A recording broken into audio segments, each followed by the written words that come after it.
Neat UGC net ಸೇರಿದಂತೆ ಹಲವು ಸ್ಪರ್ಧಾತ್ಮಕ ಪರೀಕ್ಷೆಗಳನ್ನು ನ್ಯಾಷನಲ್ ಟೆಸ್ಟಿಂಗ್ ಏಜೆನ್ಸಿ ಅಂದರೆ NTA ಅಂತ ನಾವೇನು ಕರಿತೇವೆ ಅದು ಪರೀಕ್ಷೆಯನ್ನು ನಡೆಸುತ್ತೆ. ಸಾಮಾನ್ಯವಾಗಿ NTA ವತಿಯಿಂದ ನಡೆಯುವಂತಹ ಪರೀಕ್ಷೆಗಳು ಶಿಸ್ತಿನಿಂದ ಕೂಡಿರ್ತವೆ, ಪಾರದರ್ಶಕವಾಗಿರ್ತವೆ ಮತ್ತು ಕಠಿಣ ನಿಯಮಗಳನ್ನು ಅನುಸರಿಸ್ತವೆ. ಹಾಗಾಗಿ ಇದು ನಂಬಿಕೆಯಿಂದ ಕೂಡಿರುವಂತಹ ಪರೀಕ್ಷೆ. ಇಲ್ಲಿ ಯಾವುದೇ ಕಾರಣಕ್ಕೂ ಅಕ್ರಮಗಳು ನಡೆಯೋದಿಲ್ಲ ಎನ್ನುವಂಥದ್ದನ್ನು ಬಹಳಷ್ಟು ಜನ ನಂಬ್ಕೊಂಡಿದ್ರು.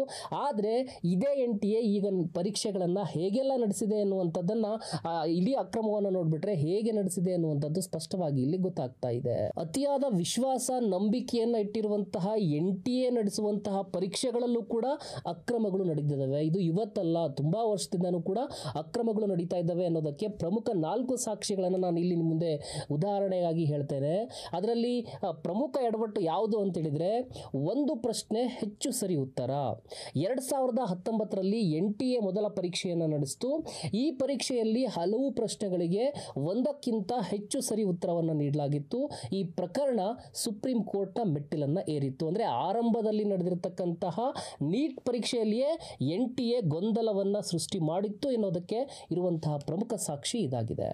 ಎರಡನೆಯ ಎಡವಟ್ಟು ಯಾವುದು ಅಂತ ನೋಡೋದಾದ್ರೆ ಇದು ತುಂಬಾ ಇಂಟ್ರೆಸ್ಟಿಂಗ್ ಇದೆ. ಏನು ಅಂತ ಹೇಳಿದ್ರೆ, ನಕಲಿ ವ್ಯಕ್ತಿ ಟಾಪರ್ ಆಗಿದ್ದು. ಅದೇ ಹೇಗೆ ನಕಲಿ ವ್ಯಕ್ತಿ ಹೇಗೆ ಟಾಪರ್ ಆಗೋದಕ್ಕೆ ಸಾಧ್ಯ? ಅದು ಕೂಡ ಸಾಧ್ಯ ಇದೆ ಅನ್ನುವಂಥದ್ದು ಈ ಸಾಕ್ಷಿ ಹೇಳ್ತಾ ಇದೆ. JEE ಮೆನ್ಸ್ 2020ರಲ್ಲಿ ನಡೆದಿರ್ತಕ್ಕಂತಹ ಪರೀಕ್ಷೆಯೊಳಗಡೆ ಅಸ್ಸಾಂನ ಅಭ್ಯರ್ಥಿಯಾಗಿರ್ತಂತಹ ನೀಲ್ ನಕ್ಷತ್ರದಾಸ್ ಎನ್ನುವಂಥವರು ಪರೀಕ್ಷೆಯನ್ನು ಬರೀಬೇಕಾಗಿತ್ತು. ಆದರೆ ಅವರ ಬದಲಿಗೆ ಪ್ರದೀಪ್ ಕುಮಾರ್ ಎನ್ನುವಂಥ ಪರೀಕ್ಷೆಯನ್ನು ಬರೀತಾನೆ. ಅಂದರೆ ಇನ್ನೊಬ್ಬರ ಹೆಸರಲ್ಲಿ ವ್ಯಕ್ತಿ ಪರೀಕ್ಷೆಯನ್ನು ಬರೀಬಹುದು, ಬರೆದಿದ್ದಾರೆ ಅನ್ನೋದಕ್ಕೆ ಇರುವಂತಹ ಪ್ರಮುಖ ಸಾಕ್ಷಿ ಇದೆ. ಈ ಪರೀಕ್ಷೆಯಲ್ಲಿ ನೀಲ್ಗೆ 99.8% ಅಂಕ ಬಂದಿತ್ತು. ಅಂದರೆ ಪ್ರದೀಪ್ ಕುಮಾರ್ ಪರೀಕ್ಷೆ ಬರೆದಿದ್ದರಿಂದಾಗಿಯೇ ನೀಲ್ ನಕ್ಷತ್ರದಾಸ್ಗೆ 99.8% ಅಂಕ ಬಂದಿತ್ತು. ಇದು ತನಿಖೆಯಿಂದಾಗಿ ಗೊತ್ತಾಗುತ್ತೆ. ಈ ಘಟನೆ ಬಯಲಾದ ನಂತರ ನೀಲ್ ಅವರನ್ನು ಅರೆಸ್ಟ್ ಮಾಡಲಾಗುತ್ತೆ. ಇನ್ನೊಂದು ಪ್ರಮುಖ ಘಟನೆ ಏನು ಅಂತ ಹೇಳಿದ್ರೆ, ನೀಲ್ ಅವರ ತಂದೆ ವೈದ್ಯರಾಗಿದ್ದರು. ಅವರ ಹೆಸರು ಏನು ಅಂತ ಹೇಳಿದ್ರೆ ಜ್ಯೋತಿರ್ಮಯ ದಾಸ್. ಇವರು ಸೇರಿದಂತೆ ಒಟ್ಟು 7 ಜನರನ್ನ ಆ ಪ್ರಕರಣದಲ್ಲಿ ಬಂಧನವನ್ನ ಮಾಡಲಾಗಿತ್ತು.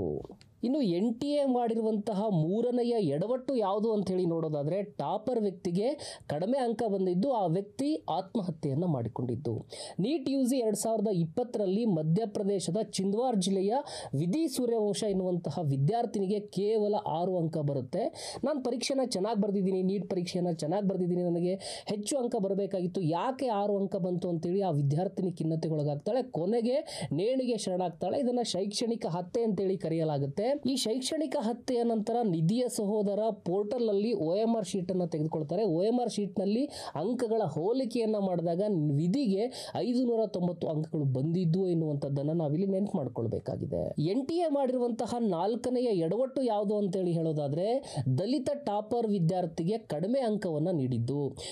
ನೀಟ್ UG 2020ರಲ್ಲಿ ರಾಜಸ್ಥಾನದ ದಲಿತ ವಿದ್ಯಾರ್ಥಿ ಮೃದಾಲ್ ರಾವತ್ಗೆ 329 ಅಂಕ ಬಂದಿತ್ತು. ಅಸಮಾಧಾನಗೊಂಡಿದ್ದಂತಹ ಮೃದಾಲ್ ಅವರು ಫಲಿತಾಂಶವನ್ನು ಪ್ರಶ್ನೆ ಮಾಡಿದ್ರು, ಮರುಪರಿಶೀಲನೆಗೆ ಅವರು ಆಗ್ರಹವನ್ನ ಮಾಡಿದ್ರು. ಮರುಪರಿಶೀಲನೆಯ ನಂತರ 650 ಅಂಕಗಳು ಮೃದಾಲ್ ರಾವತ್ ಅವರಿಗೆ ಬಂದಿದ್ದು ಅನ್ನುವಂಥದ್ದನ್ನು ನಾವಿಲ್ಲಿ ನೋಡಬಹುದಾಗಿದೆ.